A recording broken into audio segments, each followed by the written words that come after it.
मित्रों, आज एक विशेष कार्यक्रम की लॉन्चिंग उसके नाते से आपके साथ रूबरू हो रहा हूं मैं। आपको जैसे मालूम है, हमने एक कार्यक्रम शुरू किया था, परिवार पहचान पत्र, जिसकी सर्वदूर उत्सुकता भी है, जानकारियां भी लोग ले रहे हैं, जिनको पता लग रहा है उसकी सराहना भी कर रहे हैं कि हरियाणा के हर परिवार का जो डाटा है वो हम योजनाओं को, लोगों के हित के लिए जो भी योजनाएं बनती हैं उन योजनाओं को बनाने के लिए उसका उपयोग करेंगे। और हर किसी की आवश्यकताएं, हर किसी की आवश्यकताओं की पूर्ति के लिए सरकार योजनाएं बनाएगी और क्षमताओं का उपयोग कैसे किया जाए इसकी भी हम योजना बनाएंगे। प्रधानमंत्री जी ने ये कहा कि सबका साथ, सबका विकास, सबका विश्वास और सबका प्रयास, उसी के अंतर्गत ये सब योजनाएं हैं।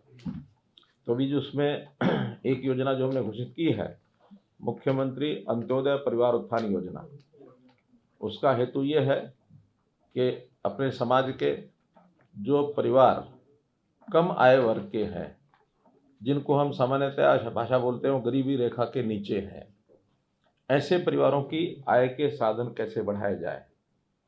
क्योंकि नौकरियों के बारे में हमको सबको विदित है कि हर किसी को नौकरी उपलब्ध कराना ये शायद कठिन काम होता है। उसमें जो सिस्टम से आएंगे उनको नौकरी मिलेगी, लेकिन जो रह जाते हैं उनको भी परिवार में कम से कम इतनी आय अवश्य हो जाए कि वो अपना जीवन यापन ठीक से कर सकें। हमने जो सर्वे कराया है उस सर्वे में 50,000 रुपया वार्षिक आय से भी नीचे के परिवार हैं, 1 लाख रुपया वार्षिक आय के भी नीचे के परिवार हैं। अभी 2 ही श्रेणियां हैं जिनको हमने अपने इस टारगेट में लिया है कि 1 लाख रुपए तक की आय के जो परिवार हैं उनको अवसर दिला करके कम से कम उनकी आय डबल हो जाए। 50,000 से नीचे के कोई 38,000 परिवार हैं, उनको 1 लाख तक कैसे पहुंचाया जाए, और 1 लाख से नीचे के हैं उनको 2 लाख तक कैसे पहुंचाया जाए। अर्थात हमारा जो 1,80,000 रुपये का ऑर्बिट है उससे पार किया जाए, बाहर किया जाए। उनको हम बीपीएल ना कह करके उनको उससे ऊपर की लाइन पर ले जाएंगे। तो इसमें विभिन्न बैठकें हमारी हुई हैं, विभागों के साथ जो योजनाएं चल रही हैं उसकी समीक्षा की गई है, कितना लाभ लोग ले रहे हैं। लेकिन ध्यान में आया कि लोग लाभ नहीं ले पा रहे हैं, या तो उनको जानकारी नहीं मिलती या उनको उन योजनाओं को लेने में कठिनाई आती है। ऐसे ही बहुत स्कीम्स ऐसी हैं जो बैंकों से लोन भी लिए जा सकते हैं अपने व्यवसाय को बढ़ाने के लिए, वहाँ भी कुछ कठिनाइयाँ उनको आती हैं। तो हमने एक कंबाइंड एफर्ट, चाहे बैंक हैं, चाहे फाइनेंशियल यानी सर्विसेज देने वाले और संस्थान हैं, या हरियाणा की सरकार की स्कीमें हैं, केंद्र सरकार की स्कीमें हैं, या फिर व्यक्ति अपनी योजना से भी कोई नया काम करना चाहता है, उसका अपना अनुभव है, एक्सपीरियंस है, ट्रेनिंग है, कोई भी काम वो करे उसको कोई रिसोर्सेज की कठिनाई उसको ना आए। तो ऐसा एक सामूहिक प्रयास करने के बाद ऐसे सब लोगों को हम इनवाइट कर रहे हैं। उनकी सूचियां बन चुकी हैं। लगभग 1 लाख तक के जो परिवार जिनकी आय कम है उसमें हमारे पोर्टल के हिसाब से तो 3.25 लाख परिवार ऐसे हैं, लेकिन हम अभी 1.5 लाख परिवार उनमें से बुला करके और व्यक्तिगत उनका जानकारियाँ उनसे लेना, उनका इंटरव्यू लेना, कौन सी वो व्यवस्था का यानी योजना का लाभ उठाना चाहते हैं, कोई उनकी अपनी स्कीम है। तो पहले चरण में ये काम हमारा कल 29 तारीख से शुरू हो रहा है। 25 दिसंबर अटल जी का जन्मदिन होता है, सुशासन दिवस, उस दिन तक फील्ड में हर ब्लॉक लेवल पर कैंप्स लगेंगे और उन कैंप्स में उनको सबको सूचना दे करके बुलाया जाएगा। यहाँ कम्युनिकेशन सिस्टम से सीधी जानकारी भी उनको दी जाएगी और जिला स्तर पर या ब्लॉक स्तर पर जो नोडल अधिकारी हैं वो भी उनको जानकारी देंगे। एक स्थान पर सब लोग आएंगे, प्रातःकाल 10 बजे से लेकर के सायंकाल 5 बजे तक, या जिन लोगों को बुलाया है उनके सबके जब तक इंटरव्यू नहीं होते तब तक वो कार्यक्रम चलेगा। पहले चरण में अभी 3 दिन के कार्यक्रम, कुल 24 ब्लॉक्स में, ऐसा हमने एक शेड्यूल ये जारी किया है। 24 स्थान हैं, लेकिन उसमें किसी किसी स्थान पर 2 दिन, किसी स्थान पर 3 दिन भी, जहाँ की संख्या ज़्यादा है, क्योंकि एक दिन 500-600 लोगों से ज़्यादा वहाँ उस मेले में बुलाएंगे तो अव्यवस्था होगी। तो जहाँ संख्या ज़्यादा है वहाँ 3 दिन, 2 दिन में पूरे तो 2 दिन, और जहाँ कम संख्या है 1 दिन में उन ब्लॉक्स में इसको लगातार चला करके पूरा करेंगे। तो ऐसे 24 स्थानों का शेड्यूल ये आपको जारी कर दिया गया है। आपको दे दिया ना पत्र? हाँ, तो उसी हिसाब से उन स्थानों का हमने चयन किया है। स्थान 24 जो है, कोशिश की है कि हर जिले में कम से कम एक ज़रूर हो जाए।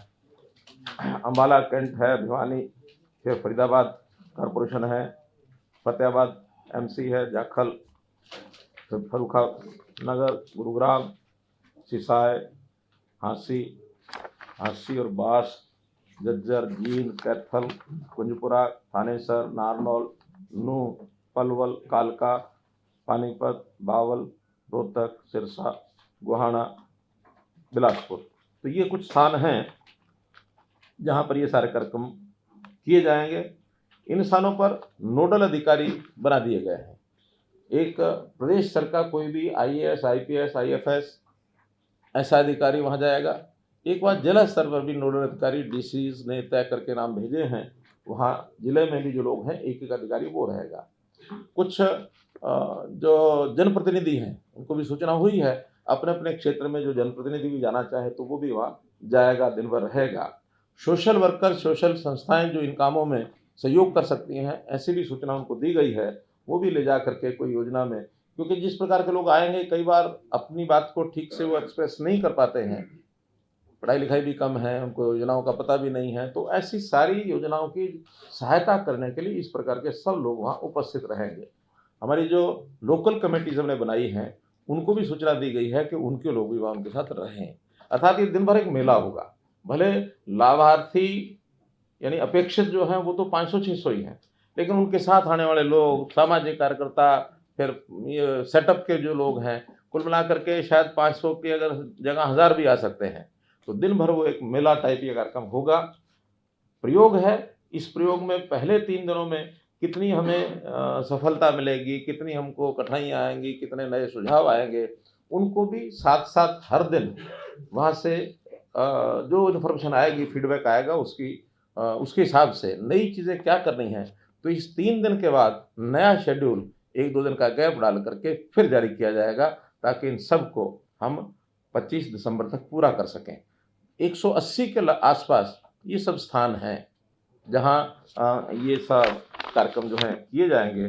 कुल कार्यक्रमों की संख्या तो ज़्यादा हो जाएगी, क्योंकि एक स्थान पर एक से ज़्यादा कार्यक्रम जैसा मैंने बताया वो भी होंगे। तो इस प्रकार से ये कार्यक्रम बनाया गया है। वहाँ पर व्यवस्थाएं सारी बता दी गई हैं उनको। डिस्ट्रिक्ट एडमिनिस्ट्रेशन और ब्लॉक लेवल के जो लोग हैं उनको सब व्यवस्था बता दिए गए हैं। ADCs, DCs के साथ डिटेल्ड एक मीटिंग भी हुई है, और उनके साथ वीडियो कॉन्फ्रेंस भी हुई है। उनको SOP बना करके जारी भी कर दिया गया है कि डिस्ट्रिक्ट एडमिनिस्ट्रेशन ने क्या करना है, विभागों ने क्या करना है, बैंक से क्या अपेक्षा है, और जो बेनिफिशियरी, संभावित बेनिफिशियरी है, उससे क्या क्या जानकारी लेनी है। बहुत सी जानकारियां तो परिवार पहचान पत्र में ले ली गई हैं, लेकिन उसके अतिरिक्त व्यवसाय के नाते, काम के नाते, इनकम बढ़ाने के नाते उनसे भी पूछताछ चीज़ें की जाएगी। जो योजनाएं सारी आपको एक पत्रक और दिया गया है जिसके अंदर योजनाओं का उल्लेख है सब।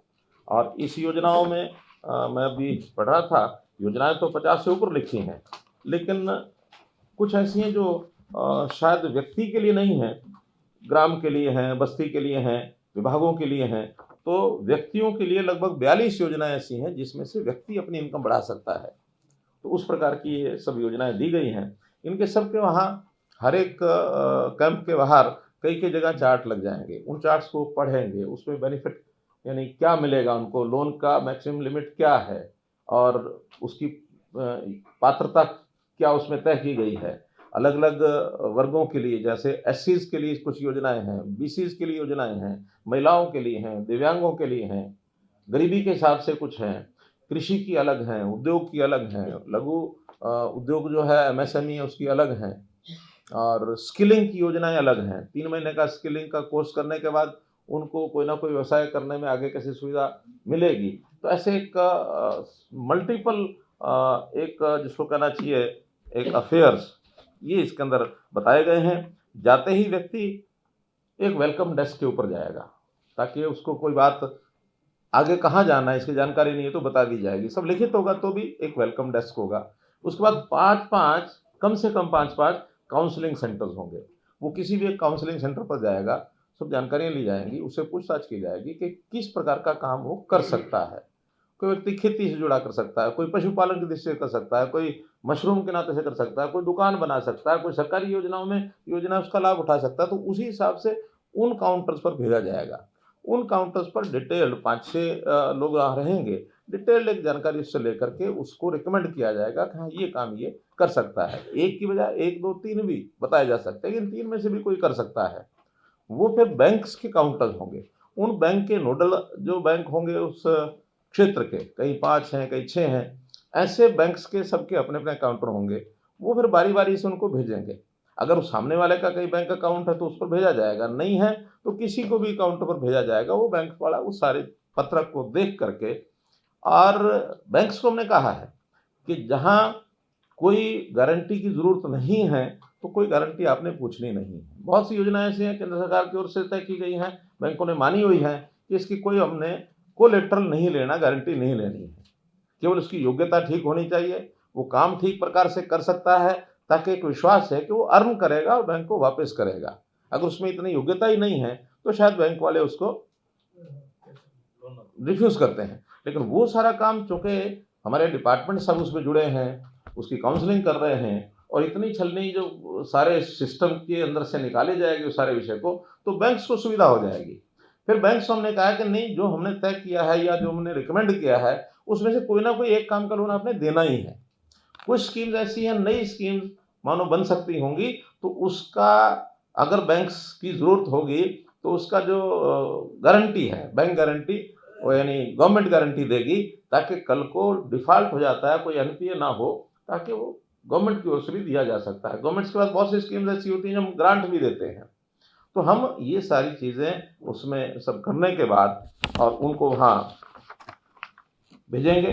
दिन भर का ये मेला चलेगा। हर 2-2 घंटे के लिए एक उनके स्लॉट बना करके सूचना दी गई है।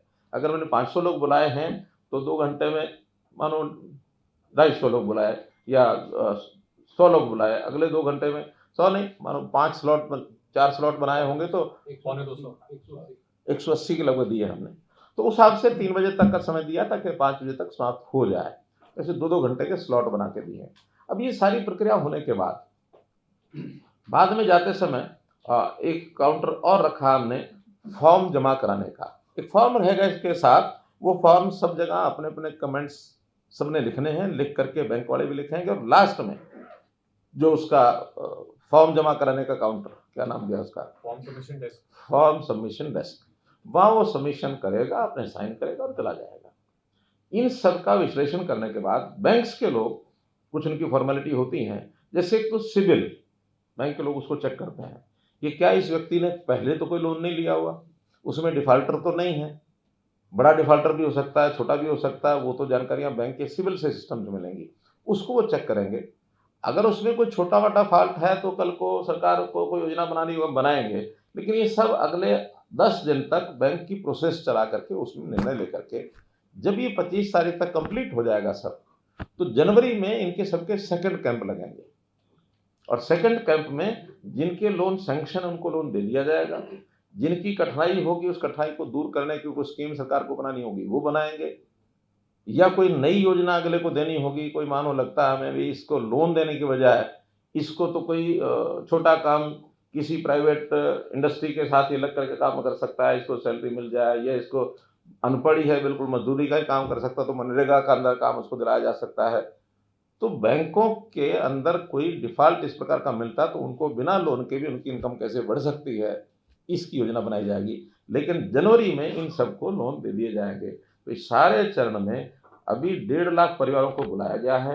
1 लाख परिवारों को सहायता ज़रूर हो जाए, मानो 50,000 का एक छोड़ भी दें इस प्रकार के लोगों का जिनकी सहायता नहीं हो पाएगी, तो 1 लाख का ये पहला टारगेट इस 2 महीने के चरण में पूरा करेंगे, और उसके बाद फिर सेकंड फेज़ में बाकी जो लोग बचे हैं उनको लिया जाएगा। तो इतना ही ये एक कार्यक्रम है आपको बताने के लिए, और इसमें आपको लगता है कि कोई सुझाव है, कोई बात ऐसी है जो पूरी नहीं हुई है, उसमें अधूरी रह गई है, या कोई आपको लगता है उसमें और कुछ जोड़ा जा सकता है?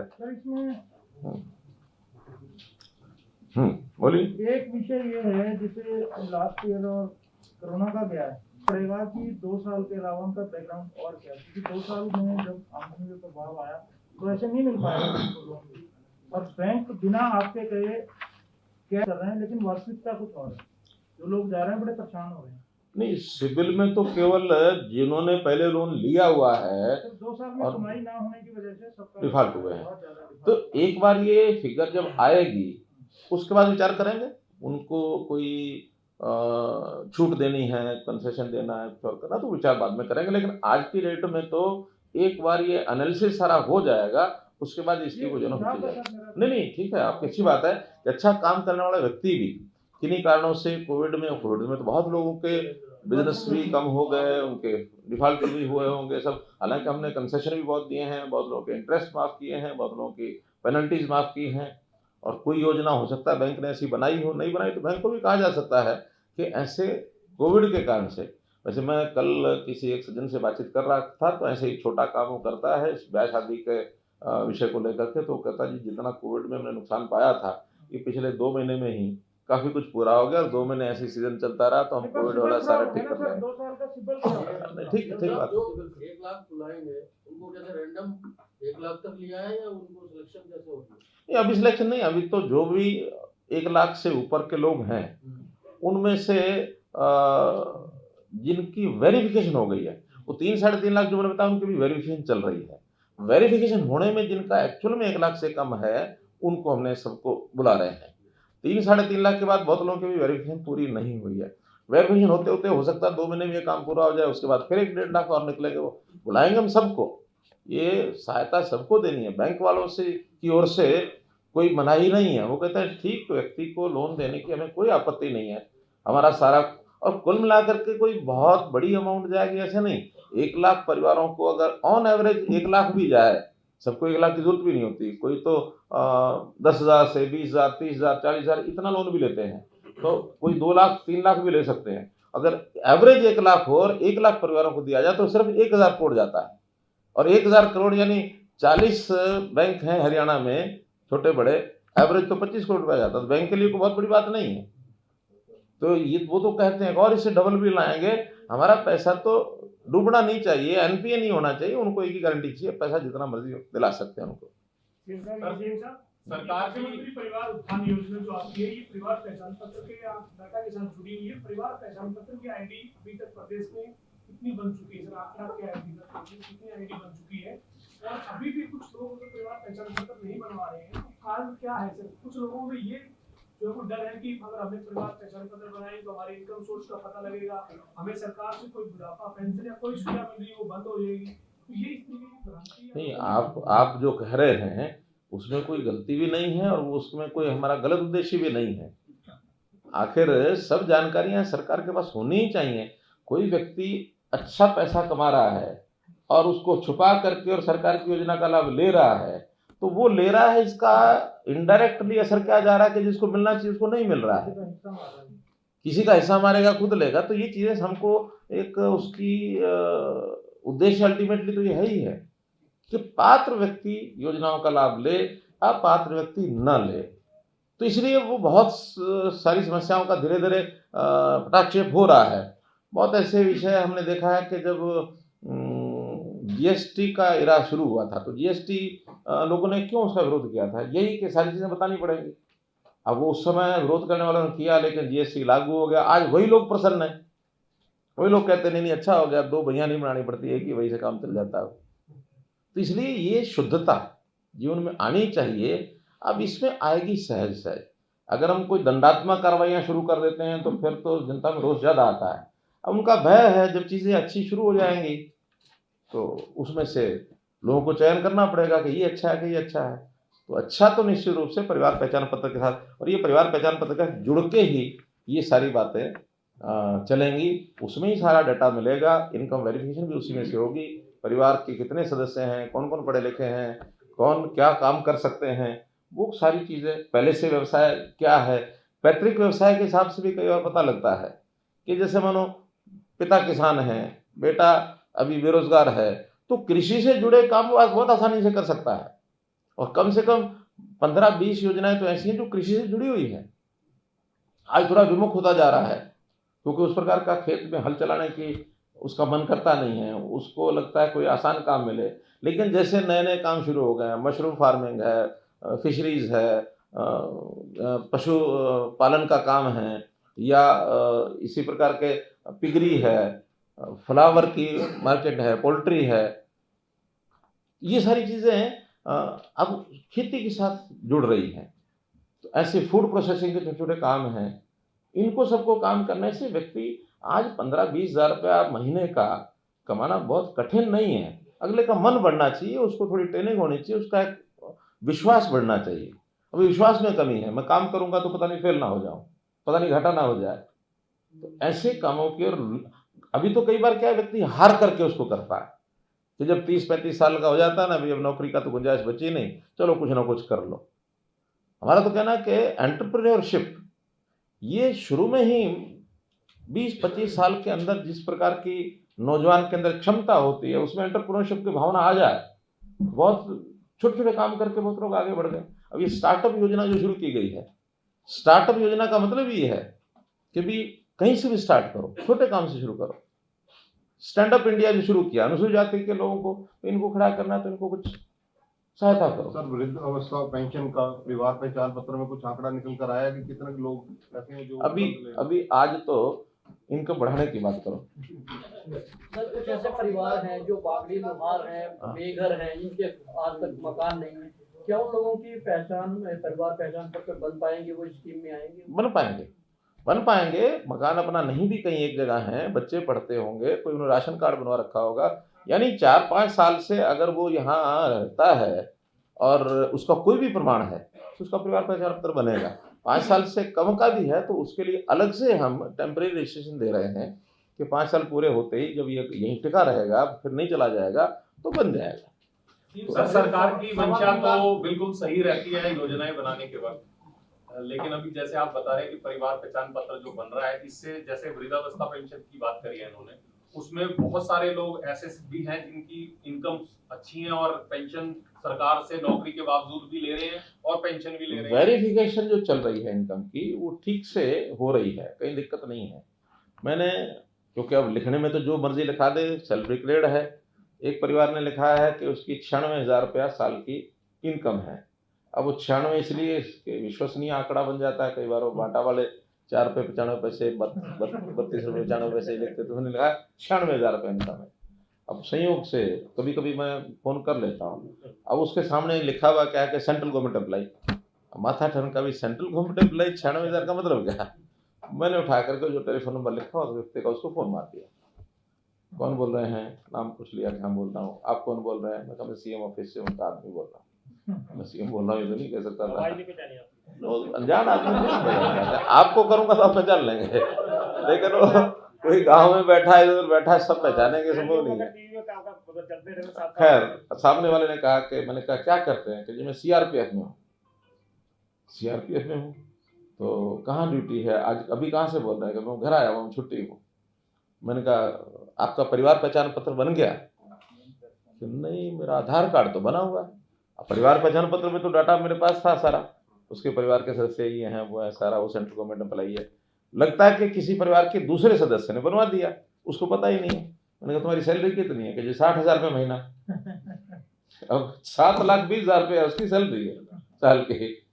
अब ऐसी ऐसी चीजें हैं ध्यान में आती हैं, तो अब वो धीरे धीरे डाटा जो है गोल्डन हो रहा है। एक क्लैरिटी इसमें और है, जैसे दिव्यांग है मान लीजिए, और दिव्यांग जो है परिवार की इनकम तो ठीक है, लेकिन दिव्यांग तो इंडिपेंडेंट अगर उसने जिंदगी जीनी है अपनी, तो माँ बाप तो सारी जिंदगी साथ नहीं रहेगा। देखिए, वो तो परिवार अभी जब तक एक इकाई है तब तक तो हम केवल परिवार को ही मानेंगे। हाँ, उसकी अगर कल को ये जानकारी मिलती है कि परिवार उसको सपोर्ट नहीं कर रहा है, काम तो उसको भी देना ही हमने। अभी यह है कि वो अपनी योग्यता के हिसाब से आएगा, लेकिन जिसके परिवार की आय बहुत कम है, हमारी ड्यूटी हम समझते हैं कि पहली ड्यूटी उनके लिए है। काम तो हर किसी को मिले, हम किसी को मना नहीं कर रहे कि काम मत करो, अपनी योग्यता के आधार पर सब लोग करते ही हैं, पढ़ाई भी कर रहे हैं, कौशल भी सीख रहे हैं, एग्जाम भी देते हैं, नौकरियां भी हैं, उनकी रिजर्वेशन भी है, उसमें सब ले आएंगे। और उसके बाद भी वो अगर कोई काम करना चाहता है तो इस स्कीम के अलावा भी उनके लिए योजनाएं हैं, बैंक में जाएगा तो उसको लोन मिल ही जाएगा। हम प्रयत्न करके अभी उनको नहीं बुला रहे, बुला उन्हीं को रहे हैं जिनके परिवार की आय बहुत कम है, क्योंकि अल्टीमेटली सफरिंग इसकी ज्यादा है। जिसके परिवार में 10 लाख रुपया साल का आता है, लाख रुपया महीने का आता है, और उस परिवार में अगर कोई बीमार भी हो गया तो कुछ ना कुछ करके कर लेगा, उसको अपने मकान की भी आवश्यकता तो बना लेगा, उसके घर में एक दिव्यांग है तो उसकी सेवा वो कर लेगा, वृद्धजन है उसकी सेवा वो कर लेगा। लेकिन जिसके घर में है ही कुछ नहीं, सेवा भाव ये है, तो हम एक ड्यूटी के नाते लाइन से हट करके ये कर रहे हैं। पहले पीछे सर ये नहीं, हाँ। 3 दिन के जो आपके मेले लगेंगे, इसमें जो एलिजिबल बेनिफिशियरी सामने आएंगे उनको योजनाओं का लाभ कब से मिलना शुरू होगा, कोई ऐसा भी मैंने अभी timeline 2 में चरण, सर है ना सर? नहीं बता दिया 2 चरण बताए हैं मैंने। इस चरण में तो सारा एक सर्वे हो रहा है, एक काउंसलिंग हो रही है। जनवरी में इन सबको लोन्स वगैरह बांटने का कार्यक्रम करेंगे, अर्थात जब जनवरी में हमारा काम पूरा हो जाएगा फिर तो कुछ नहीं करना है। ये इस चरण का तो 2 महीने का हमने कर दिया है। हाँ, जो रह जाएंगे उसके बाद क्यों रहे हैं, किन कारणों से रहे हैं, उसको बाद में देखेंगे। जैसे कारण ने बताया कि हो सकता है सिविल में ही उसको बाहर कर दिया जाए कि भाई तुमने तो 2 लाख रुपया लिया था, वही पैसा नहीं आया है इसलिए नया नहीं दे सकते। अब ऐसे सब परिवारों की योजना बनाएंगे। अभी इसलिए हमने बड़ा टारगेट नहीं रखा है, यानी 3 लाख में से अभी 1 ही लाख पहले एक बार जिनको हम कर सकते हैं उनको करवाएं, फिर जिनका नहीं हो रहा है तो उनकी योजना अलग से बनाएंगे। हम चाहते ही हैं हर किसी की कठिनाई ये दूर कैसे हो, सहानुभूतिपूर्वक विचार करने का काम तो हमारा है सबका, लेकिन योजना तो सरकार ही बनेगी, योजना बनेगी तो आगे बढ़ाएंगे। सर, इसमें नेशनलाइज्ड बैंक ही होंगे या कोऑपरेटिव बैंक भी होंगे सर? अभी तो कोई भी होगा, जो योजनाएं लागू होती है सब बैंकों को होते सब होंगे, कोऑपरेटिव भी होगा वो भी होगा। जो परिवार पहचान पत्र हमने आईडी बनवाया है, 55 लाख परिवार के आसपास मान लेते कि इतने लोग हैं और उसमें से कुछ अप्लाई करें। 70 लाख परिवार हैं और 65 लाख के आसपास रजिस्टर हो चुके हैं। 5 या 6 लाख परिवार ऐसे हैं जो अभी वो भी आगे हो जाएंगे। हाँ। लेकिन मेरा पॉइंट उसमें ये था हाँ। कि 1,80,000 क्योंकि हम एक सीमा रख रहे हैं बीपीएल की, तो सेल्फ डिक्लेरेशन जो है 65 लाख परिवारों में से कितनों ने किया कि 1,80,000 हमारी, हालांकि वेरिफिकेशन हो रहा है और सेल्फ डिक्लेरेशन अभी हमने सिर्फ 1 लाख तक जिन्होंने सेल्फ डिक्लेयर किया है उसी पर आगे बढ़ रहे हैं। इससे ऊपर जब हमने भी कुछ करना नहीं है तो वो जो चल रहा है चल रहा है। बीपीएल का लाभ दे रहे हैं और हमने कहा 1,80,000 तक के लोग बीपीएल में शामिल होंगे, वो भी हमने कहा है ना कि वो बात का विषय है। अभी तो जिनकी इनकम बढ़ानी है उनकी बढ़ाए ना। हाँ। सर मैं ये पूछ रहा था सवाल, तो 3.25 लाख आपने कहा कि फंडी राशि है जो कि 1,50,000 प्लस, पूरे कुल जो हमारी जनसंख्या है उसका कितना हिस्सा है, और क्या ये वेरीफाइड है कि जो उन्होंने दावा किया वो सही है? मैंने बताया वेरिफिकेशन चल रही है और जो वेरीफाइड हो गए हैं, अभी 1 लाख से नीचे वाले 1.5 लाख परिवार वेरीफाई हो गए हैं।